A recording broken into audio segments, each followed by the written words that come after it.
dan bagi kuat, bisa mematikan kameranya dan, masak. Jadi mulai demikian, informasi yang, dapat saya sampaikan, eee, lebih menghemat waktu, kami persilahkan kepada Ustadz Andri untuk menyampaikan materi sore hari ini. Wassalamualaikum warahmatullahi wabarakatuh. Baik, jazakallah khair. Syahid Walid, barakallahu fikum. Kita mulai bismillah, alhamdulillah, wassalatu wassalamu ala rasulillah, sallallahu alaihi wasallam. Alhamdulillah, segala puji dan syukur atas limpahan rahmat karunia Allah kepada kita semua. Terutama nikmat yang kita selalu bersyukur akannya adalah nikmat kita berada di atas hidayah Islam. Berikutnya kita bersyukur kepada Allah Subhanahu wa taala diberikan kemudahan ya untuk kita bisa menuntut ilmu, menambah pengetahuan.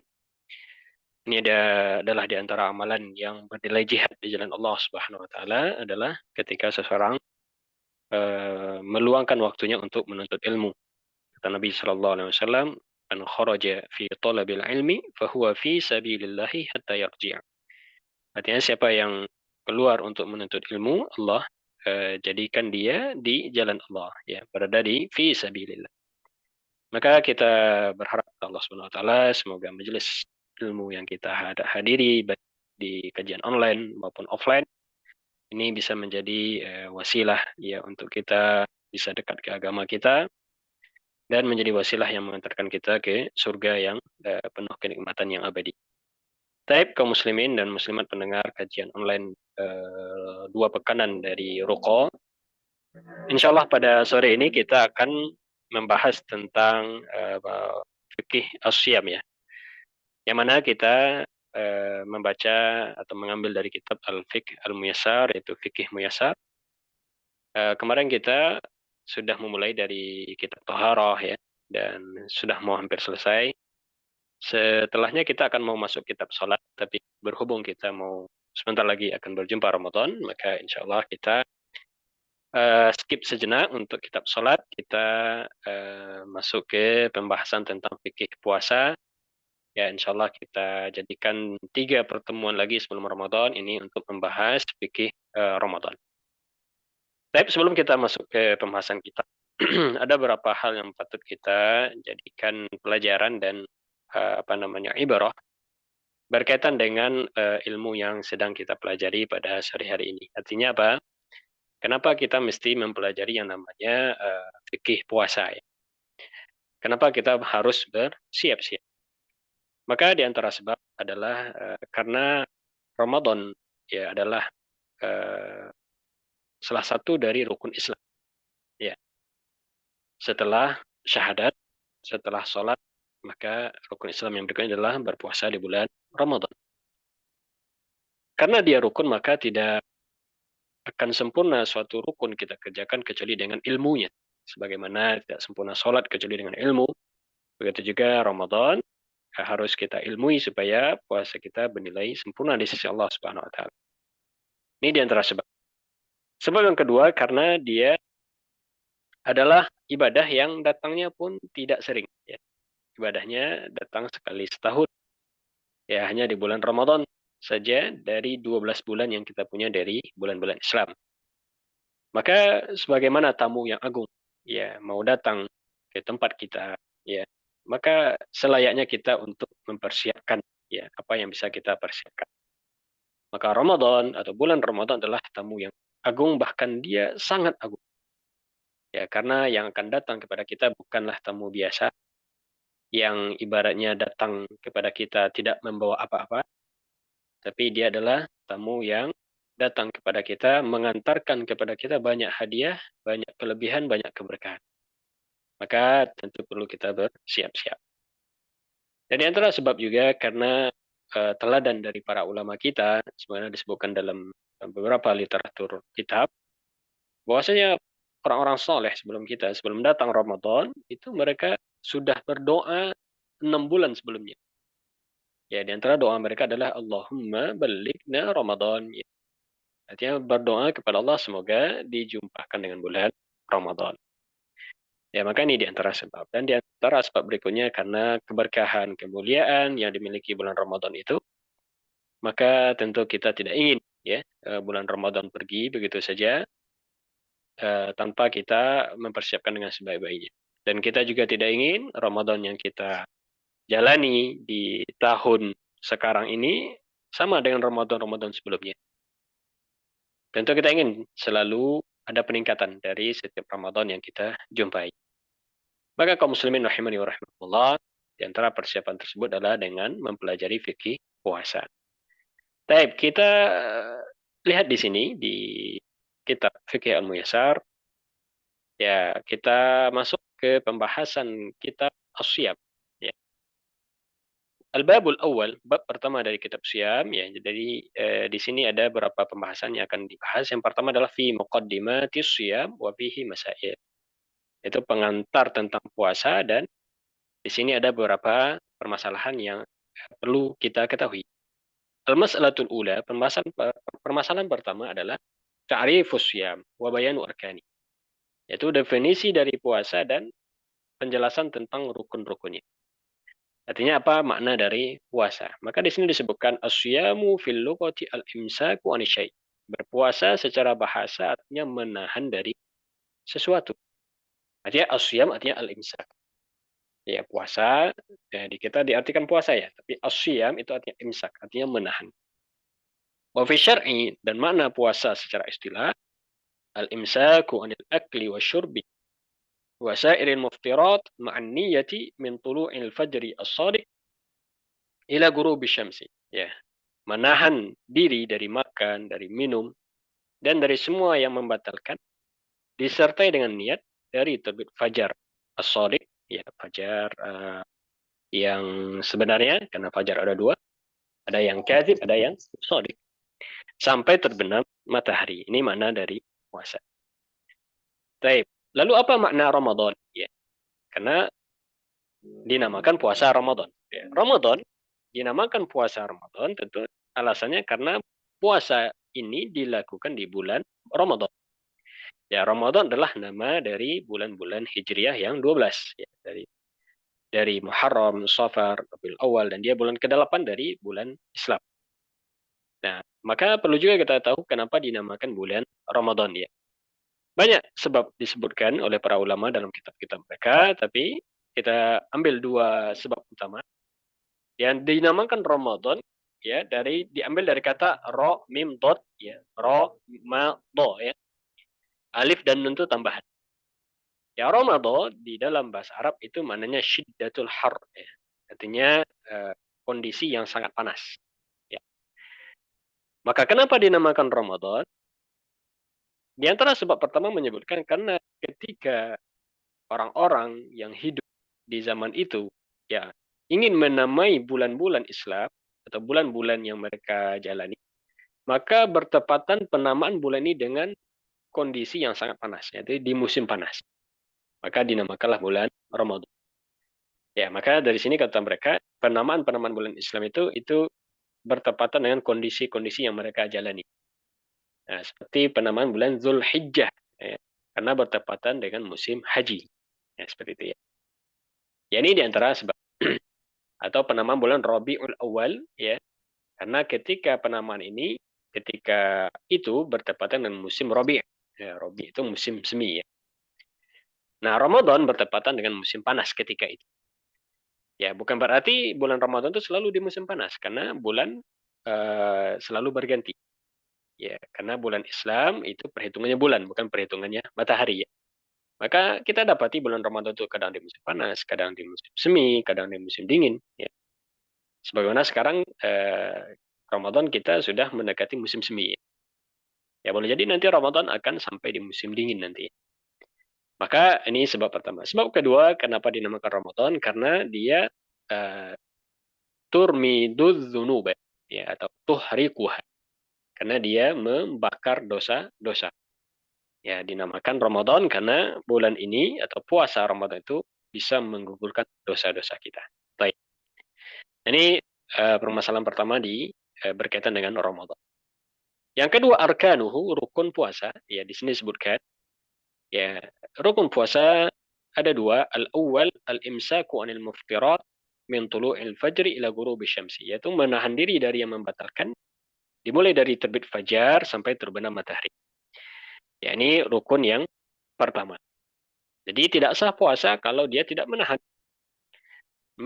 dari semua yang membatalkan. Maka yang wajib kita ilmui di antara adalah pembatal-pembatal puasa. Apa saja yang bisa membatalkan puasa seseorang. Sehingga jangan sampai dia masih beranggapan sedang puasa padahal dia sudah mengerjakan salah satu dari pembatal. Nah, maka ini wajib dipelajari. Mana dalil bahwasannya rukun puasa itu adalah menahan diri? Dalilnya adalah firman Allah Subhanahu wa taala dalam surah Al-Baqarah ayat 187. Itu firman Allah Subhanahu wa taala dari potongan ayat ini adalah ya kulu washrabu hatta yatabayyana lakumul khaytul abyadu minal khaytil aswadi minal fajr. Tsumma atimmus siyama ilal lail. Ya Allah berfirman, ya makan dan minumlah kalian sampai jelas benang yang putih dari benang yang hitam, yaitu fajar. Benang yang putih maksudnya adalah siang hari, ya khaytul aswad, benang hitam artinya malam hari. Jadi kata Allah Subhanahu wa taala, makan dan minumlah di malam hari sampai muncul fajar. Tsumma atimmus siyama ilal lail. Kemudian sempurnakanlah puasa sampai malam, ya, artinya sampai terbenam matahari. Maka dari sini didapati ya, rukun yang pertama adalah menahan diri dari makan dan minum dan semua yang membatalkan dari terbit fajar sampai terbenam matahari. Rukun yang kedua adalah an-niyah. Ya, maka rukun puasa dua saja. Pertama adalah menahan diri dari yang membatalkan dan yang kedua adalah berniat. Maka tidak sah seseorang berpuasa ketika dia tidak berniat. Karena niat adalah rukun. Dan apa itu rukun? Ya, kita ulang sekilas. Rukun itu adalah sesuatu yang menjadi pondasi suatu ibadah. Kalau dia tidak dikerjakan, batal ibadah. Nah, karena dia pondasi. Ya, maka rukun itu asasnya. Harus dikerjakan. Maka tidak sah seorang berpuasa kalau tidak ada niat meskipun dia menahan. Meskipun dia tidak makan dari terbit fajar sampai terbenam matahari, tapi tidak berniat, maka tidak sah puasa. Ya, maka niat di sini sangat menentukan. Dan nanti kita akan bahas kapan niat itu dipasang ya. Kapan seseorang memulai berniat. Dan juga yang patut dipahami juga bagaimana cara berniat dan apakah niat itu cukup di dalam hati saja atau perlu dilafazkan. Dan apakah ketika seseorang misalnya memasang alarmnya untuk bangun sahur itu sudah dianggap berniat? Ya, maka hal-hal ini harus dipahami. Ya, karena niat itu rukun. Dan apakah niat itu ya untuk Ramadan ya cukup satu kali saja di awal Ramadan untuk 30 hari atau harus setiap malam kita berniat? Nah, maka harus dipahami secara lengkap. Ya. Insya Allah kita akan sampai pembahasan di sini. Baik, mana dalil niat itu adalah rukun? Dalilnya adalah hadis Nabi Sallallahu Alaihi Wasallam ya, yang terkenal, hadis yang masyhur, hadis dari Umar bin Khattab, Innamal a'malu bin niat. Sesungguhnya amalan itu tergantung niatnya. Artinya sahnya amal tergantung niat. Diterimanya amal berdasarkan niat. Maka tidak ada amal kecuali dengan niatnya. Wa innama likulli imri'in ma nawa, dan seseorang akan mendapatkan pahala ganjaran berdasarkan apa yang dia niatkan. Baik, maka rukun puasa dua ya kita ingat. Pertama menahan dan yang kedua adalah berniat. Baik, al-mas'alatu tsaniyah. Permasalahan kedua berkaitan dengan puasa atau fikih puasa adalah hukmu siyami Ramadan wa dalilu dzalik. Apa hukum berpuasa di bulan Ramadan? Baik, hukum berpuasa Ramadan, ijma' para ulama, sepakat semua ulama adalah fardun. Dia adalah wajib. Bahkan dia salah satu dari rukun Islam. Wa ja'alahu ahada arkanil Islamil khamsah. Bahkan Allah jadikan puasa ini adalah salah satu dari rukun Islam yang 5. Maka dia adalah kewajiban yang sangat tinggi tingkatannya. Ya, karena kalau dia sudah sampai ke derajat rukun, berarti tingkatannya udah paling tinggi. Maka dari sini, tidak boleh seseorang mengingkari kewajiban berpuasa. Kalau ada orang mendapati, ya kita dapati seseorang mengingkari kewajiban berpuasa, maka kata para ulama dia kafir. Ya, sebenarnya disebutkan di sini waqad ajma'atil ummatu ala wujubi siyami Ramadan. Sepakat para umat, ya, para ulama akan kewajiban berpuasa Ramadan. Wa annahu ahadu arkanil Islam. Dan dia adalah salah satu dari rukun Islam yang wajib diketahui oleh setiap orang muslim. Karena dia bagian dari ma'lumu minad dini bid darurah. Artinya sesuatu yang sudah darurat harus diketahui. Wa anna munkirahu kafirun. Dan siapa yang mengingkarinya, kewajiban berpuasa, dia kafir meskipun dia berpuasa. Meskipun dia berpuasa, tapi dia ingkari kewajiban berpuasa, dia kafir. Murtadun anil Islam. Dia murtad dari Islam. Karena mengingkari salah satu dari yang sudah disepakati kewajibannya dan bagian dari rukun Islam. Ya, sebagaimana seorang mengingkari kewajiban sholat, mengingkari kewajiban haji, mengingkari kewajiban puasa, kewajiban zakat, maka dia bisa jatuh kepada kekufuran. Tapi mana dalil bahwasanya puasa itu rukun? Adalah firman Allah Subhanahu wa taala dalam surah Baqarah 183 yang sering kita baca, sering kita hafal. Ya ayyuhalladzina amanu kutiba alaikumussyam. Hai orang beriman, diwajibkan atas kalian berpuasa. Dan juga di ayat setelahnya Allah berfirmankan, ya syahrul Ramadan, ya ayat 185, faman syahida minkum asyhara falyasum. Maka siapa yang menyaksikan bulan, ketika dia berjumpa dengan bulan tersebut, dia masih hidup, falyasum, maka harus dia berpuasa. Ini dalil dari Al-Qur'an. Dalil dari hadis, ya, yang menunjukkan dia rukun adalah hadis dari Ibnu Umar, Abdullah bin Umar bin Khattab, yang ini menjadi hadis utama dalam rukun Islam. Kata Nabi Shallallahu Alaihi Wasallam, "Bunyal Islamu ala khams."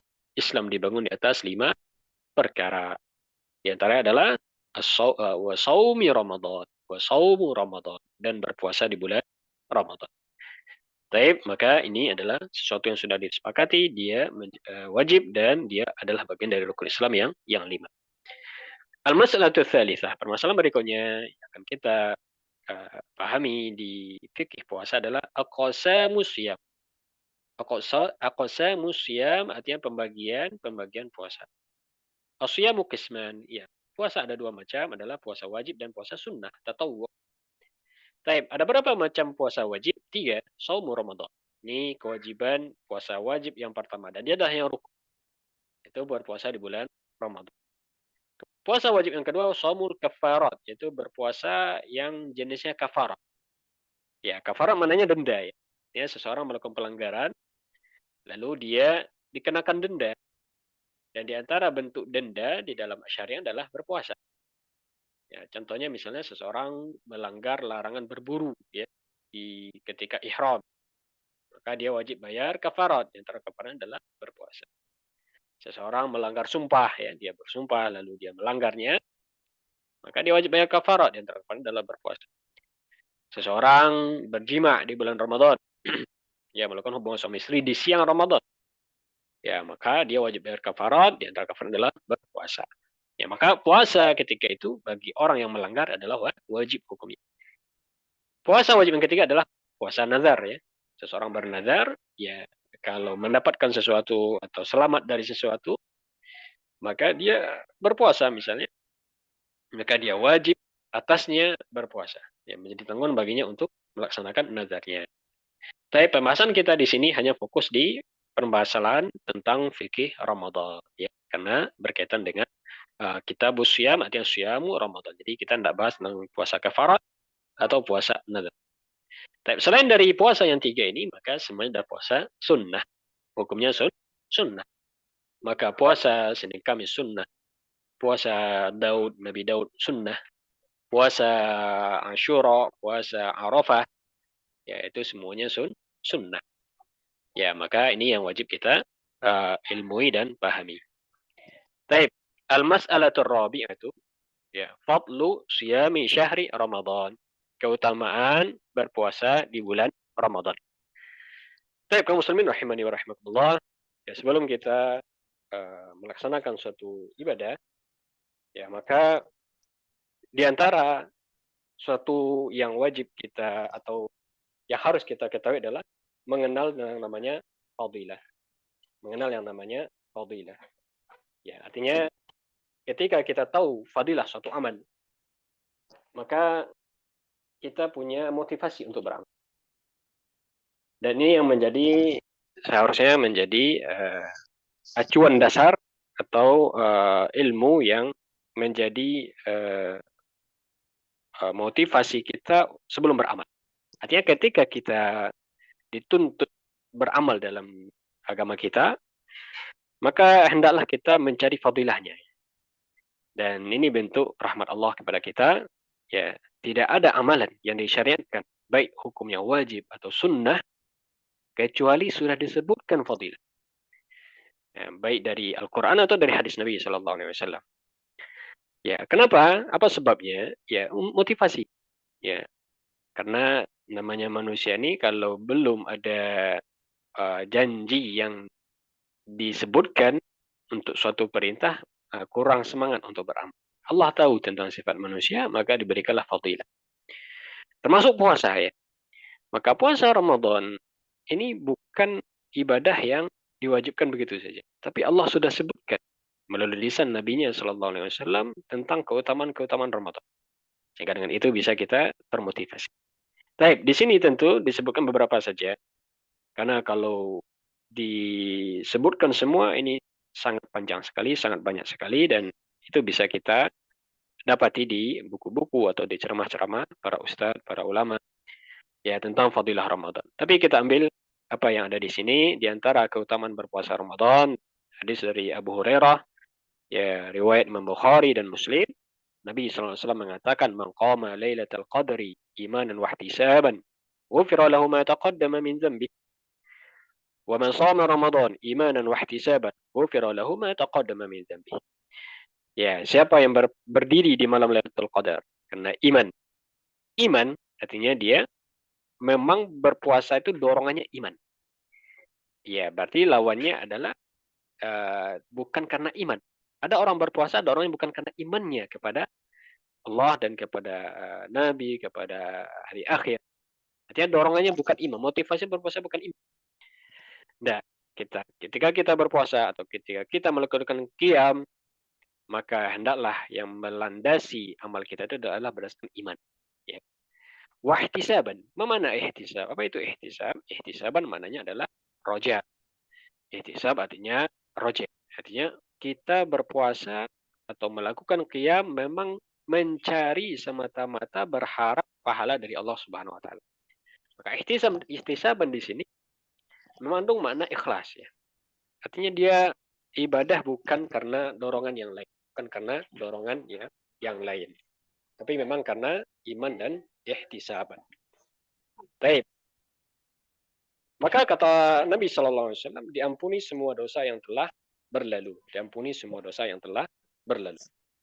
Ya, maka keutamaan puasa yang sangat agung ini, yang menjadi motivator terbesar kita adalah diampuni semua dosa.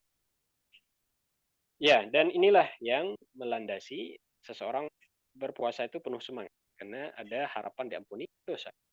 Ya, perhatikan dalam lafaz hadis ini, digabungkan antara malam dengan siang. Ya. Man qama lailatul qadri, siapa yang melakukan qiyam di malam Lailatul Qadar atau di malam Ramadan, diampuni dosa yang telah berlalu. Ini di malam. Berikutnya wa man shama Ramadan, ini di siangnya, dan siapa yang berpuasa Ramadan karena iman dan ihtisaban, diampuni semua dosa yang telah berlalu. Maka Masya Allah ya, ampunan dosa itu berlimpah dan ada di malam dan siang Ramadan. Dan itu ada di setiap hari Ramadan. Ya, maka ini yang patut kita jadikan semangat untuk kita beramal. Dan ini boleh. Dan ini sepakat semua ulama boleh. Artinya boleh tidak kita berpuasa karena ingin mencari fadilah? Boleh. Ya, karena Allah Subhanahu Wa Taala ketika menerangkan suatu perkara itu memang untuk supaya kita bersemangat dalam ibadah. Bukan berarti kita tidak ikhlas. Justru dengan adanya fadilah ini mendorong keikhlasan kita dan semangat kita dalam ibadah. Di antara dalil juga atau di antara fadilah juga adalah hadis Nabi Shallallahu Alaihi Wasallam, as-salawatul khams, ya, puasa yang 5, wal jumu'atu ilal jumu'ah, antara Jumat dengan Jumat, Ramadan ila Ramadan, Ramadan yang satu ke Ramadan berikutnya, kafiratun lima bainahunna idza ijtanabat al-kaba'ir. ya maka dia menggugurkan dosa antara keduanya selama dia menjauhi dosa-dosa besar. Maka ini juga menjadi dalil bahwasanya berjumpa seseorang di bulan Ramadan ini adalah nikmat yang sangat besar ya. Karena ketika dia berjumpa Ramadan, maka dia punya harapan diampuni semua dosa dari Ramadan yang sebelumnya. Karena Ramadan ke Ramadan itu bisa menggugurkan dosa yang telah berlalu. Tapi ini sebagian dari fadilah, tentu banyak fadilah yang lain. Dan di antara fadilah yang patut juga kita jadikan ilmu dan motivasi adalah hadis Nabi Sallallahu Alaihi Wasallam berkaitan dengan Ramadan. Kata Nabi Sallallahu Alaihi Wasallam eh, dalam hadis kursinya Allah katakan, ya kullu amal ibni Adam lahu, ya setiap amal ibnu Adam itu kembali kepadanya. Illa shaum fa innahu li wa ana ajzi bi. Kecuali puasa, maka dia untukku dan aku yang akan langsung membalasnya. Nah, maka di sini keutamaan puasa Ramadan, ganjaran pahalanya tidak terhingga, tidak terhitung. Disebutkan dalam hadis tersebut, kenapa ganjarannya tidak ada hitungannya, tidak ada perkaliannya? Karena Allah sebutkan, yada'u syahwatahu. Ya, dia tinggalkan syahwatnya, makan dan minumnya min ajli. Ya, untukku. Atau disebabkan keimanannya kepada. Ya, baik. Ini di antara motivasi kita untuk berpuasa di bulan Ramadan. Disebutkan juga di sini hikmah dari pensyariatan Ramadan atau pensyariatan puasa Ramadan. Di antara hikmahnya adalah tazkiyatun nafs, yaitu untuk mensucikan jiwa. Artinya ketika Allah wajibkan berpuasa Ramadan, ini seakan-akan adalah masa untuk kita membersihkan diri. Setelah 11 bulan kita hidup dan menjalani kehidupan di atas dunia dengan segala pernak-perniknya, liku-likunya, ya kesibukan dengan dunia, maka Allah sediakan 1 bulan ini untuk kesempatan untuk kita membersihkan diri. Ya, membersihkan lahiriah kita dan batin kita. Ya, dengan berpuasa, maka seseorang bisa lebih mendekatkan diri kepada Allah Subhanahu wa taala dan mensucikan jiwanya. Ini di antara hikmahnya. Hikmah yang kedua adalah fi shaum tazhidun fid dunya wa syahwatiha. Di dalam puasa ini mengajarkan tentang zuhud akan dunia dan semua syahwatnya, hawa nafsunya. Artinya ketika datang Ramadan, ini seakan-akan mengajarkan kepada kita bahwasanya apa yang kita cari dari dunia ini, maka tidak selamanya akan berguna untuk kita, akan kita bawa. Maka datang Ramadan, ya mengajarkan kita untuk zuhud. Karena dengan berpuasa di Ramadan, seseorang hanya cukup untuk memenuhi makannya 1 piring, 2 piring. Itu sudah mencukupi hidup. Ya, maka dengan datangnya puasa Ramadan, ketika kita berpuasa, maka mengingatkan kita akan hakikat dunia ini, dia tidak lebih dari apa yang kita makan yang mengenyangkan perut kita.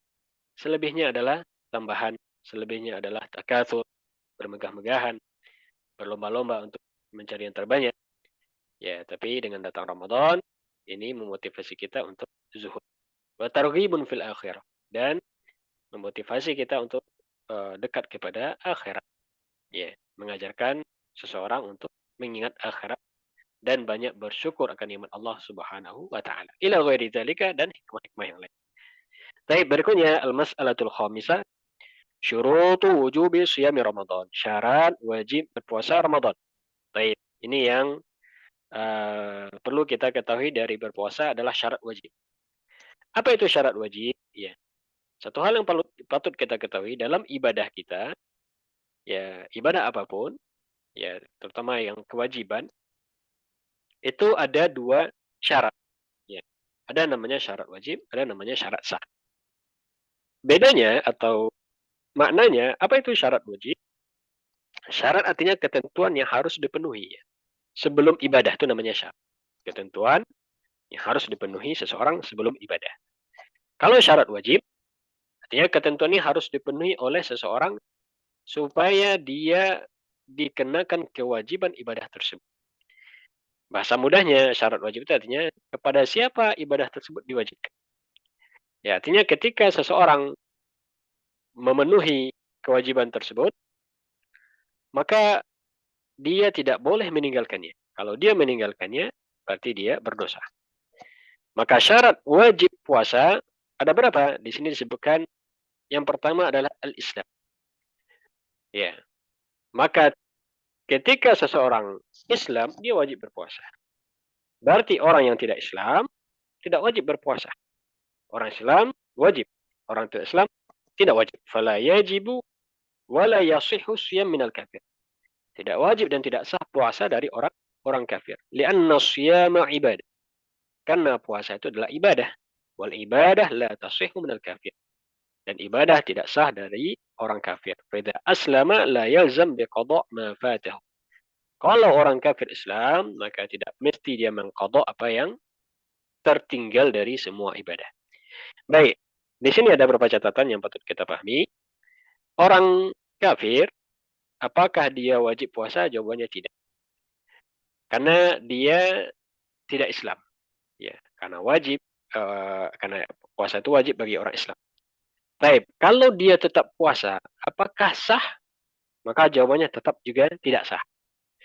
Ya, dia tidak wajib. Tapi kalau dia puasa misalnya, dia tetap ingin menahan orang, melihat orang Ramadan, berpuasa di Ramadan, dia ikut juga puasa. Apakah sah puasanya? Tidak. Ya, karena tidak terpenuhi baginya syarat sah. Maka kita punya dua syarat. Ada syarat wajib. Ini berkaitan dengan orang ya. Artinya kepada siapa diwajibkan. Ada namanya syarat sah. Syarat sah ini adalah ketentuan supaya ibadah kita sah. Maka Islam ini syarat wajib juga syarat sah. Ya, wajib bagi orang Islam dan kalau orang Islam berpuasa juga sah. Dan tidak wajib bagi orang kafir dan kalau dia tetap puasa maka tidak sah. Baik, ini yang patut kita pahami. Yang pertama adalah syarat wajib adalah Islam. Syarat wajib yang kedua al-bulugh, yaitu seseorang sudah sampai usia baligh. Tapi apakah dia syarat sah? Jawabannya tidak. Artinya apa? Orang yang baligh wajib puasa. Tapi kalau dia tidak baligh dan dia tetap puasa, apakah sah? Jawabannya sah. Ya, maka ini bedanya yang pertama sama yang kedua. Maka fala yajibu siyam ala man lam yablugh hadd taklif. Tidak wajib berpuasa bagi orang yang belum sampai batas taklif. Baik. Ada di dalam syariat namanya mukallaf. Mukallaf itu artinya orang yang sudah siap menerima beban syariat. Artinya sudah bisa dikenakan dosa kalau dia meninggalkan. Itu namanya taklif. Artinya sudah wajib, dia sudah bisa mengemban beban syariat. Dan haddut taklif ini atau batasan taklif ini setidaknya ada dua. Pertama adalah balik, yang kedua adalah berakal. Maka orang balik itu sudah mukallaf dan dia berakal, maka juga dan tambah dia berakal maka dia sudah dianggap mukallaf. Maka mukallaf ini syaratnya dua. Pertama dia balik, yang kedua dia berakal, akil. Dalilnya adalah hadis Nabi sallallahu alaihi wasallam, rufi'al qalam an thalathah, diangkat catatan pena dari 3 orang. Artinya dia belum dikenakan beban syariat. Fadzakara minhum as-sabi hatta yahtalim. Maka di antara yang diangkat pena adalah anak kecil sampai dia balik, sampai dia mimpi basah. Walakinnahu yasihhu siyam min ghairil balik law shoma. Tapi kalau dia tetap puasa meskipun belum balik maka sah. Idza kana mumayyizan. Kalau dia sudah sampai usia tamyiz. Jadi ada namanya mumayyiz. Mumayyiz di antara penentu seseorang adalah mumayyiz, dia sudah bisa membedakan mana yang baik baginya, mana yang buruk, mana yang harus dikerjakan, mana yang harus ditinggalkan. Ya, maka seseorang itu sudah dianggap mumayyiz. Sebagian ulama mengatakan usia tamyiz itu sekitar 6 tahun. Maka anak kalau sudah sampai usia 6 tahun, 7 tahun, 8 tahun, maka dia belum dikenakan taklif karena belum balik. Tapi dia tetap diarahkan untuk ibadah. Maka disebutkan di sini wa yang bagi liwali amrihi an ya'murahu bisyam. Maka selayaknya bagi walinya untuk menyuruhnya berpuasa liibadati liya'tadahu wa ya'lufahu. Supaya dia terbiasa dan terlatih untuk melakukan ibadah. Ya, maka ini syarat yang kedua adalah setelah Islam adalah balik. Syarat wajib yang ketiga adalah al-aqlu, berakal. Maka wajib seseorang untuk berpuasa, yang pertama dia Islam, yang kedua dia balik, dan yang ketiga dia berakal. Ya. Maka seseorang ketika dia tidak sempurna akalnya, fala yajib asyam, tidak wajib berpuasa. Alal majnun wal ma'tub. Ya, terhadap orang gila atau orang yang lemah akalnya. Ya, berdasarkan hadis Nabi Shallallahu Alaihi Wasallam, dari hadis yang tadi, ya diangkat catatan pena dari 3 orang. Yang pertama dari bayi atau anak kecil sampai balik. Yang kedua adalah dari majnun hatta yafiq, orang gila sampai dia sembuh. Dan apakah kalau dia tetap puasa, puasanya sah? Maka jawabannya tidak sah. Maka al-aqlu ini syarat wajib juga syarat sah. Syarat wajib juga syarat sah. Yang keempat, as-sihah. Artinya dia dalam keadaan sehat. Maka orang sehat wajib baginya berpuasa. Kalau seseorang dalam kondisi tidak sehat, ya, dalam kondisi sakit, faman kana maridon, yang mana sakitnya itu la yutiqus siyam, ya, mengantarkannya kepada sesuatu yang menjadikannya berat untuk berpuasa. Tidak mampu dia berpuasa. Kalaupun mampu tapi berat, maka lam yajib alaihi. Maka puasa tidak wajib baginya. Maka dari sini ulama menambahkan syarat wajib itu adalah dia mampu, artinya dia sehat. Maka orang sakit tidak wajib. Berdasarkan firman Allah Ta'ala, وَمَنْ كَانَ مَرِيضًا أَوْ عَلَى سَفَرٍ فَعِدَّةٌ مِنْ أَيَّامٍ أُخَرٍ. Siapa yang dalam kondisi sakit atau dalam keadaan safar, maka dia wajib mengganti di hari lain sebanyak apa yang dia tinggalkan. Maka dari sini Allah memberikan keringanan kepada orang sakit dan kepada musafir. Ya, ketika sakitnya hilang, wajib dia qada sebanyak apa yang dia tinggalkan. Baik. Tentu di sini perlu dirinci apakah semua penyakit itu boleh kita tinggalkan puasa. Maka dirinci oleh para ulama, kalau sakitnya sakit yang ibaratnya tidak memberikan mudarat baginya, atau dia tidak merasa berat untuk berpuasa, maka ini belum dianggap sebagai keringanan.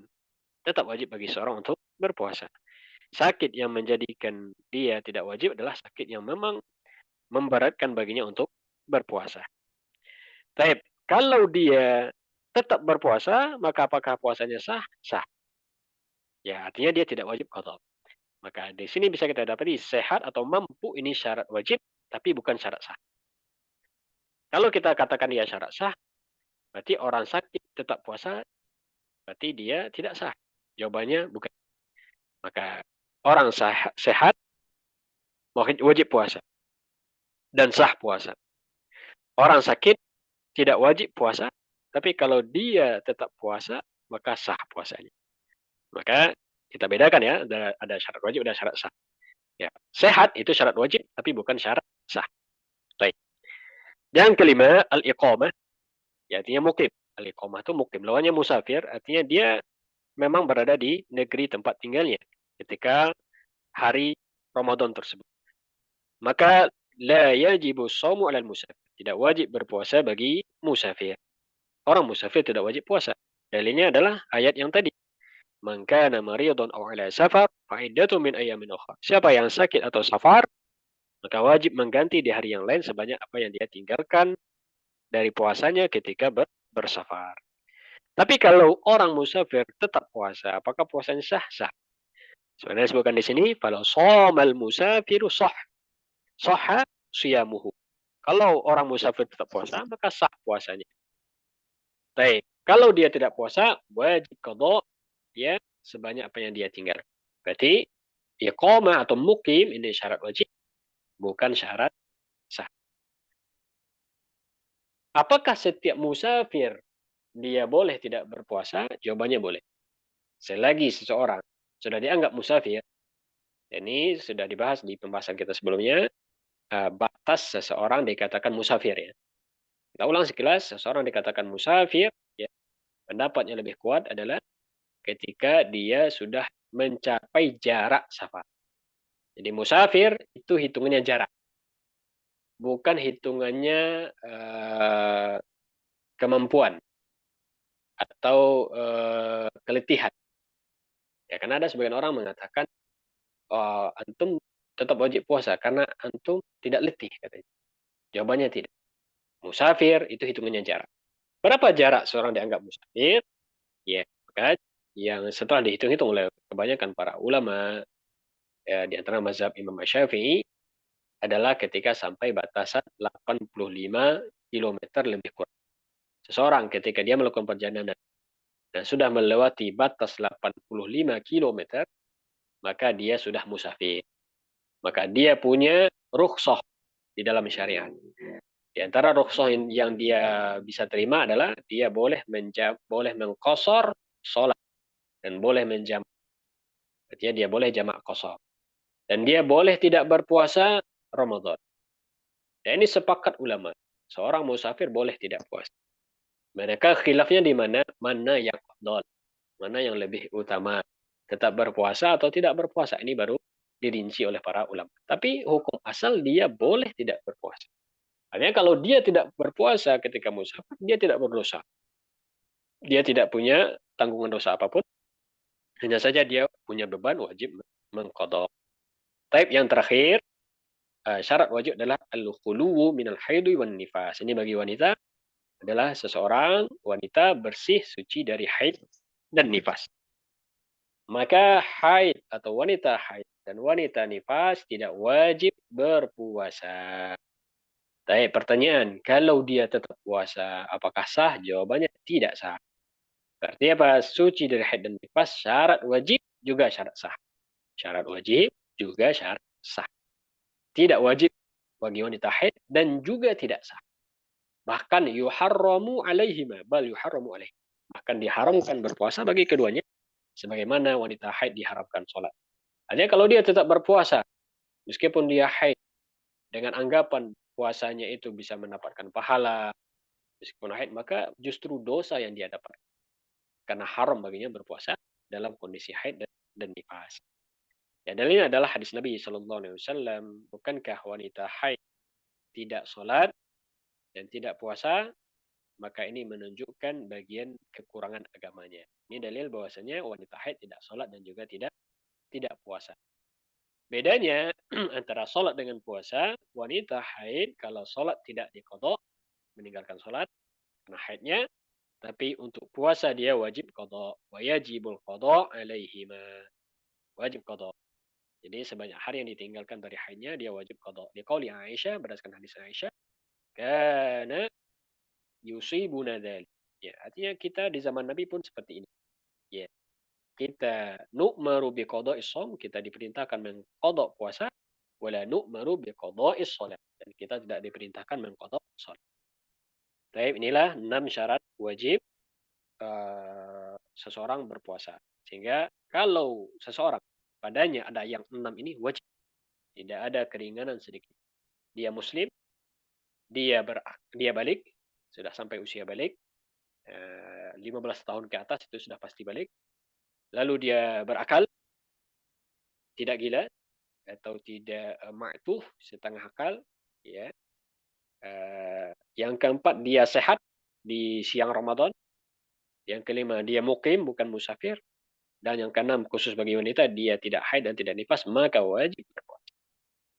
Baik, sedikit catatan untuk yang syarat yang keenam ini, terutama bagi wanita, ya karena dia wajib qadha dan wanita itu kalau dia normal dipastikan tidak bisa sempurna Ramadan yang 30 hari, maka wajib baginya hutang ya. Maka tetap menjadi beban di pundaknya untuk wanita mengqadha. Ya, jangan sampai sudah berlarut-larut Ramadan bertahun-tahun, tapi hutang-hutang sebelumnya belum diqadha. Maka ini tanggungan syariat dan dia beban, harus ditunaikan, harus dibayar. Ya, maka wajib diqadha. Apalagi masih ada waktu ya untuk semua yang punya hutang puasa, maka hendaklah kita segerakan untuk mengqadhanya sebelum masuk Ramadan berikutnya. Baik, insya Allah sampai di sini materi kita pada sore hari ini. Sampai pembahasan tentang syarat wajib puasa Ramadan. Insya Allah Kita lanjutkan di sesi berikutnya di pekan kedua bulan 2 masuk pembahasan di fikih Ramadan tentang penetapan puasa, lalu apa saja yang diberikan keringanan untuk tidak berpuasa, dan bagaimana teknis cara mengqadha, ya, cara bayar fidyah. Ya, ini ilmu yang harus kita pahami. Dan ketika seseorang misalnya wanita haid, wanita hamil, wanita menyusui, apakah dia harus qadha? Ya, kalau dia tidak puasa atau cukup fidyah saja atau harus qadha dan fidyah. Nah, ini harus ya, kita pahami. Termasuk dalam permasalahan-permasalahan yang kontemporer, apa saja pembatal puasa, ya, maka ini juga harus kita pahami. Baik, semoga Allah berikan kemudahan. Kita cukupkan di sini untuk materinya. Kita buka sesi tanya jawab. Kalau ada satu atau dua pertanyaan, kita serahkan ke moderator. Ustaz Abu Alif, tafadhol. Baik, terima kasih Ustaz atas materi yang disampaikan. Kita sesi tanya jawab pada teman-teman pupuk bisa mengisi kolom chatnya jika ingin bertanya atau tombol raise hand jika ingin bertanya langsung kepada saya sambil menunggu karena ada yang ingin ditanyakan. Ini Tafadhol. ada pesan apa ya mas itu dari Mas. Izin bertanya Ustaz. Anda punya hutang Tafadhol. puasa.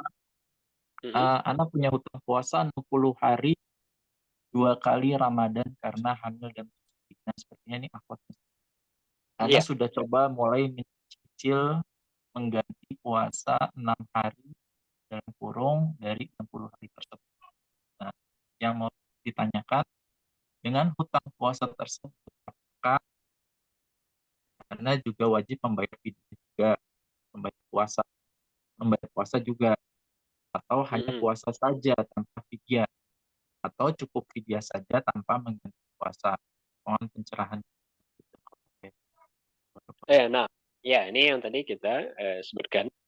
Di antara permasalahan yang wajib kita pahami untuk Ramadan ini adalah masalah qadha, ya, hutang, cara membayar hutang puasa, ya. Dan di antara eh, yang menjadi khilaf ulama dan khilafnya sangat kuat adalah permasalahan wanita hamil dan menyusui, lalu dia tidak berpuasa apakah wajib qadha atau fidyah saja atau qadha dan fidyah.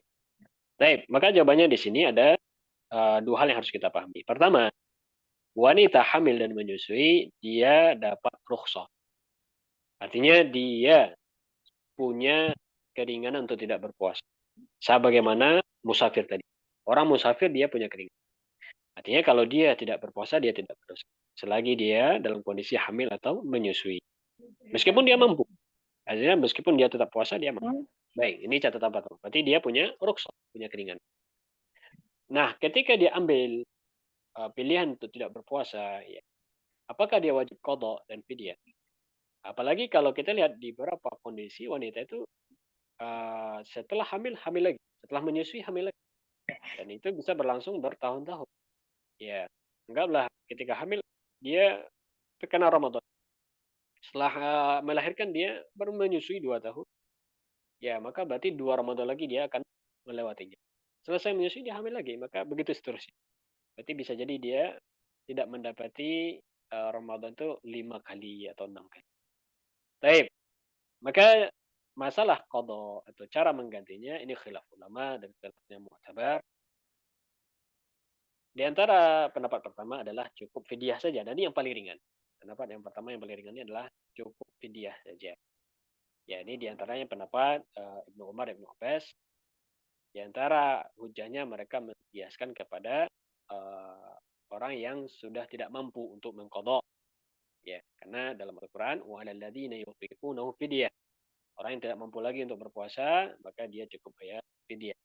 Jadi dia mengkiaskan ke orang yang tidak mampu, kakek-kakek, nenek-nenek yang tidak mampu, maka cukup. Baik, uh, jawaban atau pendapat kedua mengatakan tidak, dia wajib qadha.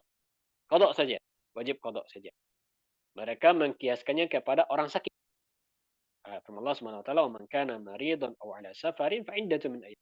Siapa yang sakit atau musafir, maka dia wajib ganti di hari yang lain. Karena orang sakit dia boleh tidak berpuasa tapi wajib qadha.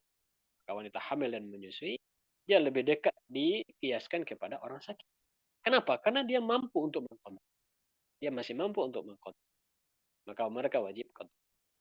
Ada pendapat ketiga, ya mereka merinci antara orang yang tidak berpuasa karena takut khawatir akan dirinya saja, atau dia khawatir akan janinnya saja, maka mereka membedakan. Kalau dia khawatir akan keselamatan dirinya, maka wajib qadha. Kalau dia khawatir akan janinnya, maka dia qadha dan fidyah. Ya, dan rincian-rincian seperti itu. Makanya seperti ini ada khilaf mazhab. Baik, mana pendapat yang kita rasa lebih dekat ya kepada kekuatan hujjah, kekuatan dalil? Maka Allah alam, kalau dari apa yang kita pelajari dan kita lihat dari lingkungan atau dari lapangan, maka di antara solusinya, ya ini sebagian ulama mengajarkan seperti ini. Kalau dia memang dapati dirinya punya hutang 2 tahun, seperti tadi 60 hari ya Ramadan, apalagi di sebelah itu dia hamil lagi, maka kita gabungkan keduanya, fidyah dan qadha.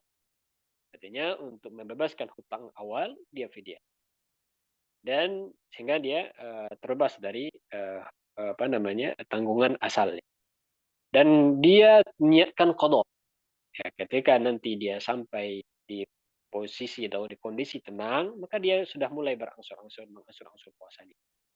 Ya, membayar hutang yang sebelumnya. Ya dicicil. Mungkin 1 bulan itu dicicil 3 hari, 5 hari.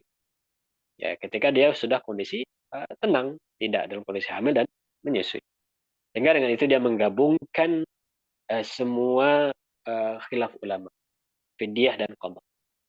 Ya, ini yang lebih dekat Allah. Karena kalau kita wajibkan fidyah saja, meskipun ada pendapat ulama, tapi ini sebagian mengatakan marju. Karena kalau dia dikiaskan ke wanita atau orang-orang yang sudah tua, maka ini kurang tepat. Karena fidyah itu untuk orang yang memang tidak mampu lagi qadha.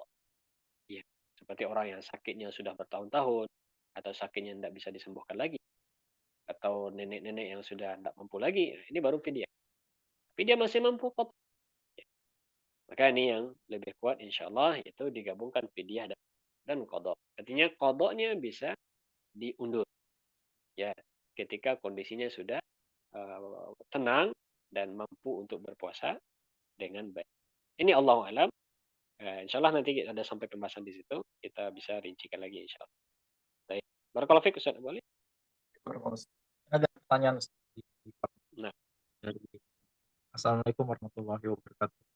Saya mau bertanya tentang mengganti puasa yang telah lalu ketika masih sekolah SMA. Sudah 20 tahun yang lalu, sampai lupa berapa jumlah hutang puasanya. Gimana nah, Ustaz kalau saya sudah coba puasa Senin Kamis, tapi saya nggak tahu berapa banyak hutang saya dahulu. ya, baik. Barakallahu fikum. Ya, ini dibedakan ya. Dibedakan antara meninggalkannya karena kita sengaja tidak puasa, dia tahu dia wajib tapi dia tidak puasa. Atau meninggalkannya karena ada uzur. Ya, meninggalkannya ada uzur lalu dia tidak sempat qadha ya, sampai bertahun-tahun. Ya, ini beda ya, beda perlakuannya. Soalnya orang meninggalkan sholat antara dia sengaja tidak sholat atau memang tidak ketinggalan karena ketiduran atau karena pernah pingsan, pernah koma ya seperti itu. Maka kalau dia meninggalkannya karena memang ada uzur ya, mungkin dia bersafar berapa hari lalu dia tidak puasa atau dia sakit, lalu dia berlewat bertahun-tahun tidak qadha, maka wajib qadha. Dan dia tetap wajib qadha. Kalau hitungan harinya sudah lupa, maka diperkira. Ya, dan diambil mana pendapat yang lebih diambil mana yang kiranya dia lebih mencukupi, dia lebih dekat kepada zon yang kuat. Artinya kalau dia ragu antara 10 atau 8, ambil yang 10. Jadi ambil yang hitungannya lebih baik. Maka ini, jadi kalau dia meninggalkannya karena asas ada uzur, safar kah, sakit kah, dan itu sudah lewat bertahun-tahun, maka dia wajib qadha. Sedangkan permasalahannya apakah dia harus bayar fidyah juga? Maka ada sebagian ulama mengatakan kalau sudah lewat Ramadan yang berikutnya, maka dia wajib qadha dan fidyah. Wajib qadha dan dan fidyah. Sebagian mengatakan tidak cukup qada saja ya apa yang sudah berlalu. Baik. Kalau meninggalkannya karena sengaja, dia sengaja tidak puasa ya. Mungkin ya karena pergaulan ya. Ya, dan ini umum mungkin bagi kebanyakan kita ya di masa-masa belum hijrah, belum mengenal agama ya. Ya sering mungkin tidak sholat, tidak puasa. Sengaja kita tidak puasa. Maka kembalikan ke khilaf yang ada dari para ulama masalah meninggalkan karena sengaja. Apakah cukup dengan qada atau dia tidak bisa dibayar meskipun dia qada. Maka dua pendapat ini, tapi yang kita rasa lebih kuat, Allahu alam, adalah ibadah atau kewajiban yang ditinggalkan sengaja. Maka dia tidak bisa lagi diqada dengan sebanyak apapun jumlahnya. Ya, karena catatan dosa sudah tercatat. Ini ibarat orang yang tidak sholat bertahun-tahun, maka apakah dia wajib qada? Maka kata para dia tidak wajib qada. Kenapa? Karena meskipun dia qada tidak akan terbayar. Yang bertahun-tahun tidak bisa terbayar. Dia sudah tercatat. Maka bagaimana solusinya? Kata mereka, ya solusinya dengan perbanyak ibadah sunnah. Perbanyak taubat. Perbanyak istighfar. Ya, karena Nabi SAW mengatakan, وَأَتْبِئِ سَيِّئَةَ الْحَسَنَةَ تَمْحُهَا. Ikutilah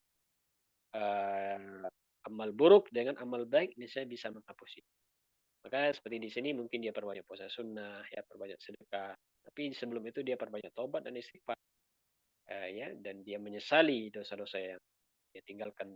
Dia puasanya sudah dia tinggalkan sengaja tersebut. Lalu dia perbanyak ibadah sunnah. Ini pendapat yang sebagian ulama. Pendapat kedua, tidak wajib qada. Ya, apa yang sudah ditinggalkan wajib qada. Karena kata mereka, jangankan yang sengaja, yang tidak sengaja saja harus qada, apalagi yang sengaja. Orang yang ketiduran dari sholat wajib qada. Lupa dia sholat wajib qada. Yang lupa saja wajib qada, apalagi yang tidak. Tentu ini apa namanya hukuman di atas hukum. Dia wajib taubat, dia wajib istighfar, dia perbanyak amalan sunnah dan dia tetap wajib qada.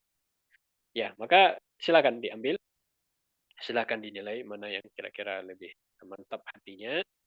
Tapi kalau dia mampu untuk apa namanya mengqada, maka tentu lebih baik asal dia kita perbanyak ya berpuasa dengan puasa sunnah juga ibadah sunnah juga dan kita niatkan juga mengqada.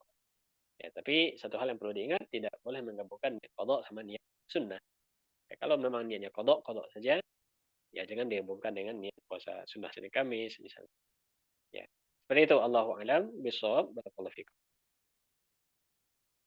Assalamualaikum warahmatullahi wabarakatuh. Berarti boleh ya Ustaz ya digabungkan niat puasa kodo ini dengan puasa sunnah gitu, Ustaz. Nah, niat puasa wajib ini Oh, tidak ada. bisa digabungkan dengan puasa sunnah. Ibadah Oke, wajib tidak bisa digabungkan niat dengan puasa sunnah. Karena wajib siap. lebih utama. Gitu. Dan puasa wajib niatnya harus dari malam. Puasa sunnah boleh dari siang, dari sebelum siang. Ya, maka dia beda ya. Jadi kalau kita memang meniatkan kodok saja.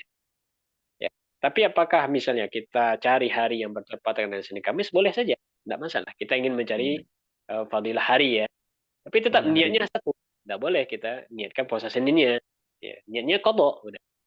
Ya, maka puasa Amin. apapun, kalau dia wajib, niatkan wajib. Sama sebagian orang misalnya ketika dia punya hutang puasa, lalu dia mengkodoknya di bulan Syawal. Lalu dia niatkan sekaligus puasa Syawal. Ini tidak sah. Puasa Syawalnya tidak sah. Kalau dia ragu Syawal Syawal kodok, maka keduanya tidak sah. Kodok tidak sah, Syawal tidak sah. Tidak berarti tidak ada pahala apapun.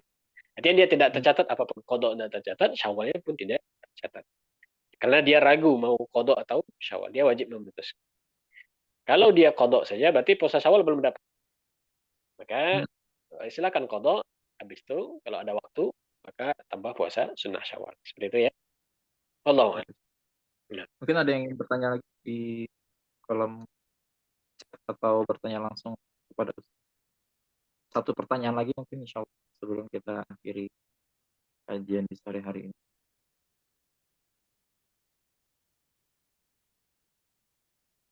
baik. Sepertinya cukup. Cukup ya Ustaz ya. Nah, Mungkin dari kesimpulan kajian ini Mungkin bisa disampaikan Ustadz sekalian untuk nasihat Baik, dari. baik, jazakallah khair. Barakallahu fikum. Alhamdulillah kita dimudahkan Allah Subhanahu wa taala menyelesaikan kajian kita pada sore hari ini. Ini di antara pengantar fikih puasa. Insyaallah kita lanjutkan di sesi berikutnya masih tentang hal-hal yang berkaitan dengan puasa Ramadan. Sekaligus memurojaah apa yang sudah kita ilmui dari puasa Ramadan dan sekaligus menambah persiapan kita untuk menyambut Ramadan. Maka di antara nasihat kita berhubung kita masih di bulan Rajab ya, maka dari sekarang kita mulai persiapan. Ya, di antara persiapan yang bisa kita lakukan adalah pertama persiapan hati ya. Artinya kita mantapkan hati kita, tekad kita untuk nanti datang Ramadan, kita tekadkan hati kita berpuasa dengan sebaik mungkin, sesempurna mungkin, dan memaksimalkan ibadah. Jadi dari sekarang sudah dipasang niat, sudah dipasang tekad. Berikutnya, di antara hal yang bisa kita persiapkan adalah persiapan ilmu, persiapan aklud. Kalau tadi kolbun, yang sekarang aklud. Artinya kita persiapkan ilmu kita berkaitan dengan Ramadan. Ya. Di antara ilmu yang patut kita persiapkan, seperti yang tadi kita sudah sebut, persiapan ilmu tentang keutamaannya. Yang kedua, persiapan ilmu tentang fikihnya. Ini yang sedang kita pelajari. Jangan sampai Ramadan kita laghun, ya artinya sia-sia karena kita melanggar atau mengerjakan yang bisa mengurangi nilai ibadah. Maka wajib kita ilmui tentang fikih. Bersama berikutnya yang ketiga yang bisa kita lakukan adalah dari sekarang kita sudah punya rancangan kegiatan nanti di Ramadan. Dan sudah bisa kita mulai dari sekarang. Artinya ketika ada nanti Ramadan kita sudah punya target-target tertentu. Misalnya puasa sudah pasti wajib sebulan penuh bagi laki-laki misalnya. Kalau tidak ada uzur. Yang kedua kita tekadkan misalnya ketika Ramadan nanti saya akan memaksimalkan qiyam di malam hari. Dan kita punya tekadkan datang Ramadan saya akan menghatamkan Al-Quran. Minimal sekali. Ini harus punya tekad seperti ini. Minimal sekali. Jangan sampai Ramadan kita tidak khatam Al-Quran. Karena kalau di Ramadan saya tidak bisa khatam, apalagi di luarnya. Maka pasang tekad dari sekarang, Ramadan saya bisa khatam satu kali. Ya. Dan mulai dari latih dari sekarang ya. Dari sekarang kita mulai buka lembaran Al-Quran. Ya, karena kalau tidak dipersiapkan dari sekarang berat nanti. Kalau hanya di awal Ramadan kita memulai itu berat. Ya, berat sekali. Maka dari sekarang kita memulai untuk buka Al-Quran, memulai untuk ibadah puasa, sunnah, memulai untuk banyak sedekah dan seterusnya. Dan antara persiapan berikutnya adalah suhbatus solihin. Artinya memperbanyak teman-teman, lingkungan yang baik, lingkungan yang soleh, yang memang memotivasi kita untuk banyak ibadah. Ya, ketika datang Ramadan, kita maksimalkan itu dengan mencari lingkungan yang memang mendorong kita untuk banyak ibadah. Tinggalkan lingkungan yang sekiranya melalaikan. Kata Nabi Shallallahu Alaihi Wasallam, ya bagiyal khairi aqbil. Wahai orang yang ingin mencari kebaikan, menghadaplah. Wa ya bagiyal syari aqsir. Dan orang yang terbiasa keburukan, berhentilah. Ya, artinya ini Ramadan. Ya, berhentilah dari berburuk. Maka di antara caranya adalah suhbatus solihin, memperbanyak teman-teman yang soleh.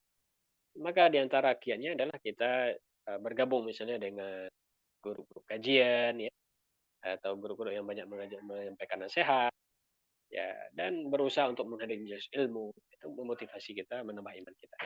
Dan di antara kiat yang terakhir, ini yang terakhir, itu kita jadikan puasa ini adalah seakan-akan puasa terakhir. Ya, Nabi SAW mengatakan, "Sholli sholatan wadi'i." Salatlah seperti ini salat terakhir. Maka kita pasang juga di hati kita, boleh jadi ini puasa terakhir. Kita tidak tahu apakah berjumpa lagi Ramadan berikutnya, maka ini menambah motivasi kita untuk semangat dalam berpuasa dan memaksimalkan ibadah Ramadan. Taib, dan tentu perbanyak doa. Perbanyak kita berdoa, ya semoga berjumpa Ramadan, dan doa semoga Allah istiqomahkan kita dalam ibadah di bulan Ramadan. Tapi ini lebih kurang barakallahu fikum. Semoga Allah berikan kemudahan dalam usaha kita ya, menambah ilmu, menuntut ilmu, dan Allah mudahkan kita juga mengamalkan apa yang sudah kita pelajari dari ilmu. Barakallahu fikum, jazakumullah khairan. Mohon maaf atas segala kekurangan. Tutup dengan doa majelis. Subhanakallahumma wa bihamdika, asyhadu an la ilaha illa anta, astaghfiruka wa atubu ilaika. Assalamualaikum warahmatullahi wabarakatuh. Waalaikumsalam warahmatullahi wabarakatuh. Syukran Ustaz. Iya, kemudian. Barakallah.